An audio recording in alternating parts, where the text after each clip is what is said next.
This video steps you through the process to have your quilt professionally machine quilted.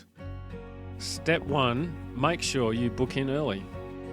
Good quilters often have a long waiting list.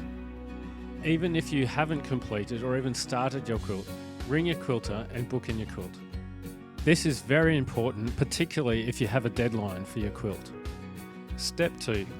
Visit your friendly quilter to discuss how you would like your quilt to be quilted, including thread selection, deciding between basting, a pantograph pattern or custom quilting, talking about your binding needs, and confirming the price. Now let's talk about quilting patterns. A quilter can use a purchased pantograph design to quilt your quilt. This is generally more cost-effective and suits many quilts. You can select the pattern you prefer when you visit your quilter.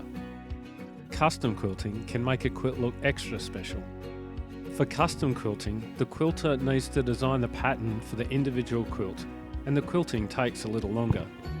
For these reasons, custom quilting costs more but produces a unique and personalised design. Pricing works on area for quilting and perimeter length for binding. Quilting cost depends on the quilting type, pantograph pattern light or dense, or custom quilting light or dense.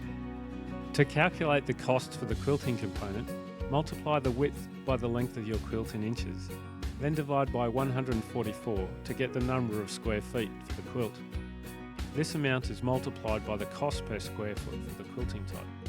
For example, a quilt 60 inches by 80 inches has an area of 4,800 square inches. 4,800 square inches divided by 144 gives 33.3 square feet. 33.3 square feet multiplied by $4 per square foot gives $133.33. This figure is for the quilting cost only. Binding for a 60 by 80 inch quilt is 280 inches long.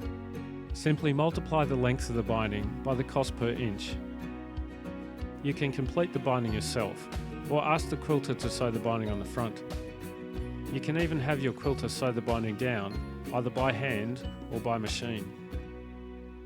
Other costs that may apply include thread, wadding and backing. Step 3.